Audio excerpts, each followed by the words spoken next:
Let's talk about spending money overseas. Cash, credit, debit, all the good stuff. So, I recommend that you travel internationally with a credit card and a debit card. Be sure that you contact your bank and your credit card company before you travel and let them know where you're going and how long you're going to be gone. They'll want to know the dates. That way, when you go to use your debit card and credit card, it's not blocked. Also, make a copy of the front and back of your debit and credit card and either keep that like a snapshot, a phone, take a picture, keep that on your phone or keep it at home so that if something is lost, you have a way, or you can contact somebody at home and they can give you the phone number so that you have a way of canceling the credit and debit card, putting a hold on them if they're lost or stolen. So you just want to make sure that you have that. But that's the way we pay for things overseas, debit or credit card. The days of traveler's checks are long gone. So let me tell you what you're going to use each for. Your credit card you're going to use for the majority of your purchases. Almost everybody will take credit card now, so even for like coffee shops and things, you can generally use credit card. I do recommend that you, if you feel comfortable, set up your smart devices for tap and pay, set up your phone for tap and pay, set up your smartwatch for tap and pay. That way you're not pulling your credit card out of its RFID blocking protective sleeve. You can just tap, pay, done, and that way you can keep your credit card in that protective sleeve in your under the clothing money belt or in your crossbody bag or wherever you're keeping it that's safe. We'll have another video on keeping your money and your credit and debit cards safe from pickpockets, so that's a separate video. But most of your purchases, you can just use your credit card. You will get an option when you pay with your credit card and they show you the machine, to push the buttons and sign and all that stuff.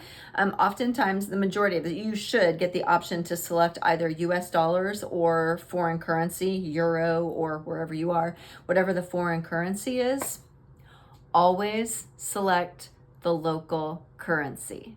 When you're paying with your credit card overseas, do not push US dollars, push the local currency button. It will save you money. If you push US dollars, they charge you an additional transaction fee through the credit card company that they're using to process the transaction. So don't do that. Always choose local currency. Always choose local currency. Always choose local currency when you're paying with your credit card. Okay, so why do you need a debit card? Well, you need your debit card to use at an ATM for cash so that you can have local currency once you get over there. Sometimes people feel more comfortable going to their bank and exchanging US dollars for foreign currency before they travel. I do not recommend doing that. You don't need it. You can survive the first day overseas without any local currency in cash. You just don't need it. And when you go to your bank to get the local currency of like euros in advance, the exchange rate is terrible. It's just really high and it's just not the most cost-effective way to get currency. So what you're going to do is you're going to take your debit card. Once we get overseas, we get through that first day. You don't really want to use the ATM machines at the airport. They have a higher rate. But as we're walking around town that first day, you'll see lots of banks just like here, except they're not like here. They're built right into the large structures. Everywhere you go, there are banks, and they will have ATM machines right outside those banks, and that's the best place to get cash. So you'll take your ATM card, your debit card, up to the ATM, put it in just like you do here. You'll see all these flags for language. You're actually gonna select the British flag for English, and then everything on the screen will be in English, and you can withdraw money just like you would from an ATM here. Just be mindful of the exchange rate. Just because you withdraw $100 in euro, say, it doesn't mean that it's gonna deduct $100 from your account at home. So be mindful of the exchange rates, and there is a fee. There is a transaction fee. But it's minimal compared to all the other options for getting cash. It's the most cost effective for sure. So if I withdraw 100 euro from an ATM, depending on the exchange rate, it may actually deduct or withdraw 125 US dollars from my bank account. So you just need to be mindful of that. And I mention that because for me personally, when I take that debit card overseas, I don't keep a lot of money in that account that's tied to the debit card just in case I do misplace it. I really only put in that account what I think I'm going to use. So maybe I'll put, I don't know, 300 or 500 euro or dollars in there. And if I need more, I can transfer funds or whatever, but that's a lot of money. Depends on how much souvenir shopping you intend to do. So that's what you're going to use your credit card for. That's what you're going to use your, how to get cash using your debit card. But let's talk for just a second about why you even need cash. If we can pay for almost everything with credit card, then why do you need cash? Well, there are a few important things that are going to come up where you're going to be glad that you've got cash. First of all is tips. I've got a whole separate video on tipping. More than likely, I will be handling your local guide tips and your bus driver tips. Like I said, watch that video. But you will be responsible for the tips for the tour director at the end of the tour. So you will pay them in local currency and watch the tipping video for amounts and so forth. But you will need local currency for that, cash. The second thing that you will be using your cash for is at restaurants. It's different in Europe than it is in the US. It is not their custom to split the bill between 6 people. So if you go to a restaurant and you sit down with friends and you want to divide it 3 ways or 6 ways or whatever, you can ask them to do that. And sometimes they will do it for you, but just know that it is an inconvenience and that's not typically what they do.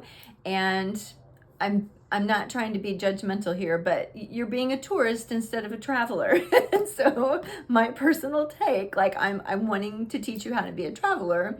I believe that when I travel to another country, part of the experience is to immerse in their customs, their culture. If I'm going to be in Spain, I want to live like a Spaniard. And so I want to do things their way as much as possible.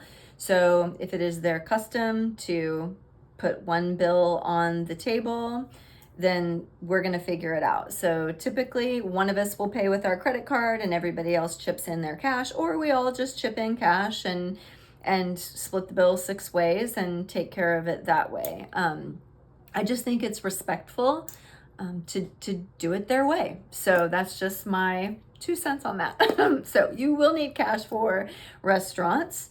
Of course, if it's just you and your travel partner and just the 2 of you go to a restaurant, that's totally between you. But I'm talking about going with friends and sitting down 6 to 8 people at a table. Know that when you ask for the bill, you will get 1 bill.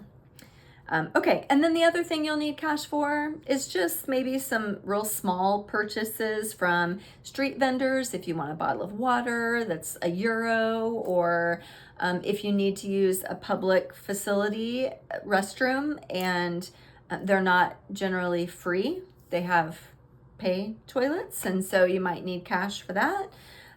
Or if you decide to hop into a coffee shop real quick because you need to use the restroom and you just grab a quick espresso or a cafe or whatever, and that's like €2 or something. It's just nice to have cash for those small purchases. So I hope this gives you some great information about how to access cash overseas, what you need to take with you. Don't take traveler's checks. You don't need to take foreign currency. You just need a debit card and a credit card.